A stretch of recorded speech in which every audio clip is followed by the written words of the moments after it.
না, আমার তো আসলে অধিকাংশই জুটি হয়ে গেছিল। মাহি ছিল, আঁচল ছিল, মিম ছিল, পরি ছিল। সো প্রত্যেকজনের সাথে আমার একাধিক করে কাজ হয়েছে। সো একটা দুইটা তো বাইরে প্রোডাকশন করতেই হয়, কারণ কারণ সবারই শিডিউল আলাদা আলাদা থাকে। সো হয়তো ওরাও বিজি ছিল, দ্যাটস ওয়াই আমারও বাইরে কাজ করতে হয়েছিল।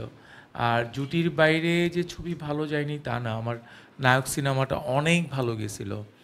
তারপর আরও অনেকগুলো আছে। জলির সাথেও আমার জুটি হয়ে গেছিল, কারণ হচ্ছে আমাদের ৩টা না ৪টা প্রজেক্ট একসাথে হওয়ার কথা ছিল। সো এরপর আমি আবার অপুদির সঙ্গে একটা কাজ করলাম, দুইটা তিনটা একসাথে কাজ হলো। সো সামনে হচ্ছে যে ব্যাপারটা বলা যায় সেটা হচ্ছে যে আগে প্রোডাকশন হাউস আসুক, আগে ভালো কাজগুলো আসুক, নতুন যারা আছেন তাদের সঙ্গে মানে নতুন কাজগুলো যখন আসবে তখন দর্শক ঠিক করে নিবে আমার সাথে কাকে সেট করতেছে, দেন যখন সেট হয়ে যাবে আবার রান করব। আপনি শুরুতে বলেছিলেন যে আপনি সোশ্যাল মিডিয়া অ্যাক্টিভ নয়। তো সোশ্যাল মিডিয়ায় আমরা আপনার অনেক আগের সিনেমার প্রায় দেখি যে আপনার অনেক আগের সিনেমার কিছু ক্লিপ নিয়ে ট্রোল করা হয়।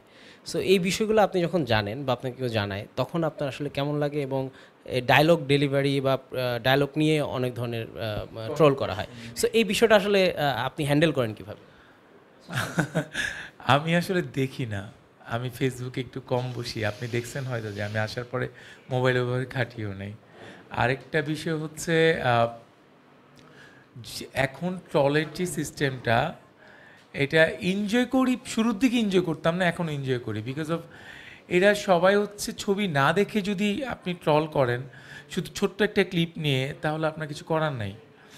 আপনার ধরেন আমার একটা নায়ক সিনেমার একটা শর্টে ফুচকা খাবো বা সামথিং লাইক দ্যাট, এখন তোমাকে ফুচকাই খেতে হবে। এখন যারা পুরো মুভিটা না দেখেছে তারা কখনো আসলে ওই সিনটার মর্মটা বুঝবে, সিনটা কেন হয়েছে।